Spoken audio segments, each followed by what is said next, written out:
bulan Ramadan ini semua. Jadi di sini saya cuba bagi pandangan seorang ulama sufi yang hebat berkaitan puasa ni yang sedang kita jalani. Mudah-mudahan puasa yang kita jalani ini, tuan-tuan sekalian, menghasilkan kepada kita sifat takwa dan menjadikan kita seorang hamba Allah Subhanahu wa taala yang betul-betul ta'abud, beribadat kepada Allah Subhanahu wa taala. Saya kutip perkataan ini daripada Al-Imam Ghazali dalam kitabnya Minhajul Abidin. Antara lain Imam Ghazali berkata, An Ma'ruf Al-Kharqi rahimahullah ta'ala annahu qala, Iza sumta fanzur alaihi syai'in tuftir wa indaman tuftir wa ta'amin man ta'kul. Makna lebih kurang, apabila kamu berpuasa, fanzur, tolong amat-amati, tengok betul-betul, alaihi syai'in tuftir, dengan apa kamu berbuka, wa indaman tuftir, dengan siapa kamu berbuka, wa ta'ami man ta'kul, makanan siapa pula kamu makan. Tiga perkara yang diminta oleh Ma'ruf Al-Kharqi. Yang pertamanya dia kata, kita pastikan dengan apa yang kita buka. Kita berpuasa lebih kurang 14 jam. Dalam masa 14 jam tu, makanan yang dihalalkan oleh Allah Ta'ala kita tak makan. Sebab Allah larang makan. Yang halal pun kita tinggal sebab arahan Allah Ta'ala 14 jam. Janganlah pula kita berbuka puasa dengan makanan yang haram. Kita berlapak 14 jam, tiba-tiba kita buka puasa dengan makanan yang haram, puasa kita ditolak oleh Allah Subhanahu wa taala. Puasa kita tak memberi kesan dalam ibadat kita. Puasa kita tak boleh membangkitkan semangat untuk mengerjakan ibadat, terutama di malam-malam hari. Yang kedua, pesan Ma'ruf, wa indaman tuftir, dengan siapa kamu berbuka. Kita main masjid, main surau, kita buka puasa dengan orang yang soleh-soleh.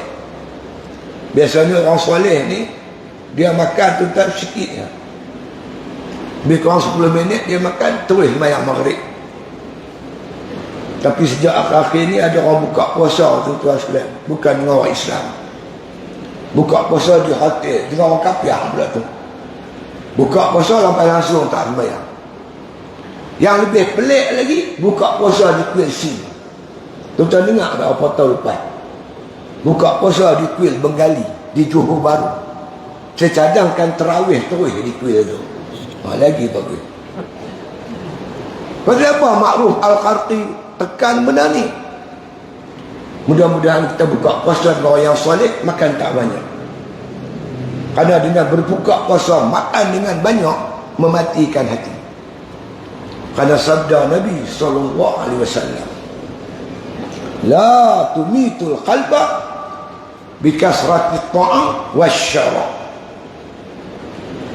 fa innal qalba kazar'i yamutu iza kasura alaihal ma'. Sabda Nabi SAW. Nabi kata, jangan matikan hati kamu dengan banyak makan dan minum. Sesungguhnya hati ini laksana tumbuh-tumbuhan. Pokok tu boleh mati dengan sebab banyak air. Sawit pun tuan-tuan, kalau tenggelam sampai 3 bulan, air tenggelam di air, pokok sawit pun boleh mati. Antara sebab-sebab yang mematikan hati kita tu tuan sekalian, dengan sebab banyak makan dan banyak minum. Yang ketiga, pesan Ma'ruf Al-Kharqi, wa ta'ami man ta'kul, makanan siapa kita makan. Orang yang menyediakan makanan tu orang macam mana?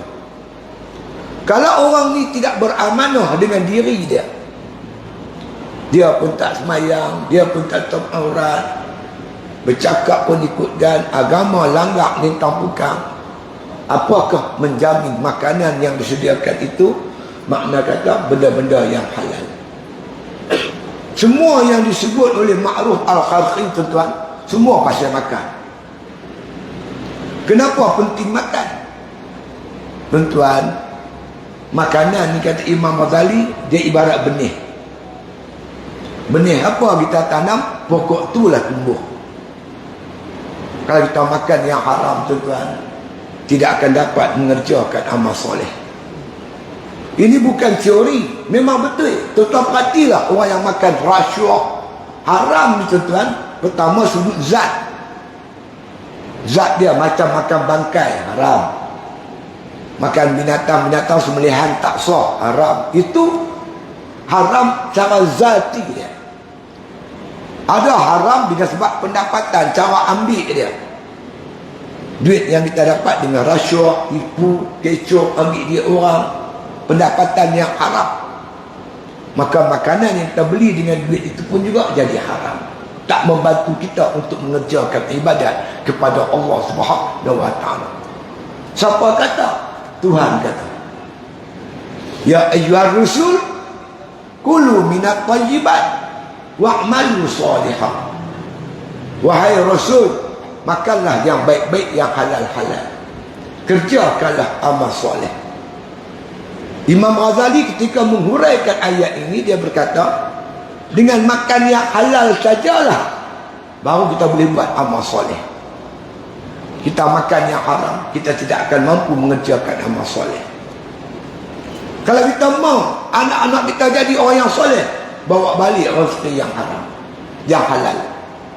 Kalau kita mau rakyat negara ini jadi orang yang soleh, pastikan ekonomi yang berkisar dalam negara kita, rezeki yang halal. Itu cerita dia. Jadi bagaimana kita bercakap tentang buka puasa makanan halal? Tuan-tuan sekalian, makanan kita pada hari ini 90% diproses oleh orang bukan Islam. Ikut kajian 90%. Termasuk ayam pun kadang-kadang orang kafir yang sediakan. Kadang-kadang penyembelihannya meragukan. Oleh itu tibalah masanya, tuan-tuan sekalian, kita beri kepercayaan kepada umat Islam. Orang Islam sendiri proses makanan orang Islam. Kita ada 20 juta, tuan-tuan, tenaga pembeli, kuasa pembeli. Di Malaysia ni ada 20 juta orang Islam yang merupakan kuasa pembeli. Kalau betul kita atur, susun bagi cantik, dia akan menjadi kuasa ekonomi kuat di Malaysia ini. Tapi kesedaran ini mesti dipupuk. Ingat baik-baik, tuan-tuan, bahawa menyediakan makanan yang halal ini di antara perkara yang amat penting dalam hidup kita, insya-Allah, mudah-mudahan. Ramadan yang datang pada tahun ini membangkitkan semangat kita untuk menyokong BMF, Buy Muslim First, mengutamakan membeli atau memakan makanan-makanan orang Islam. Bukan setakat kita boleh makan yang halal, penjual-penjual, penjual-penjual, toke-toke di kalangan orang Islam, duit tu dia keluar zakat, pendapatan dia keluar zakat, dia bantu masjid, bantu surau dan sebagainya. Kita mengkayakan saudara Islam kita, tak apa. Kita akan menjadi satu kuasa ekonomi yang hebat, tuan-tuan sekalian, kiranya kita utamakan makanan yang halal yang diarahkan oleh Allah Subhanahu wa taala.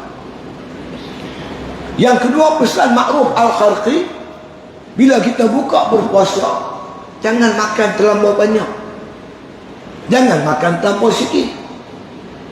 Kita makan terlalu sikit, perut sakit, nak buat ibadat pun payah. Kita makan terlalu banyak, perut kita terlalu kenyang pun, kita payah juga nak buat ibadat.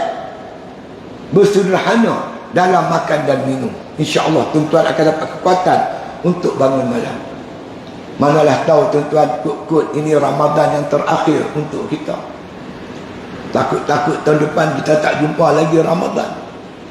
Jadi marilah kita, makna kata, mengimarahkan bulan Ramadan pada tahun ini dengan sedapat sedaya mungkin kita. Kalau kita hidupkan Ramadan daripada mula malam ni sampai malam 30, siangnya kita jaga tuan-tuan. Bukan setakat kita berpuasa menahan perut daripada lapar dan dahaga, menahan mata kita, menahan telinga kita, menahan mulut kita, menahan tangan kita daripada membatalkan pahala puasa. Yang ni kita kawal. Kemudian kita jaga betul-betul ketika kita berbuka puasa. Makan yang halal. Kemudian jangan terlampau banyak. InsyaAllah tuan-tuan, kita akan dapat kekuatan untuk mendirikan Ramadan di malam hari sepanjang malam. 30 malam, tiap-tiap malam kita bangun. InsyaAllah tuan-tuan, dalam 30 malam tu ada satu malam yang dinamakan Lailatul Qadri khairun min alfi syahr. Malam Lailatul Qadar lebih baik daripada 1000 bulan. 1000 bulan 83 tahun. Dalam sepanjang hidup kita, sekali kita dapat Lailatul Qadar, dah hebat dah tuan-tuan. Mungkin tahun ni Lailatul Qadar untuk kita. Jadi kita cuba daya upaya mendirikan malam, tiap-tiap malam. Kemudian sampai berdoa kepada Allah Subhanahu Wa Taala agar Allah anugerahkan kepada kita Lailatul Qadar itu, tuan. Masya Allah. Sahabat-sahabat yang dirahmati Allah Subhanahu Wa Taala sekalian, mudah-mudahan ibadat kita ni diterima oleh Allah Subhanahu Wa Taala.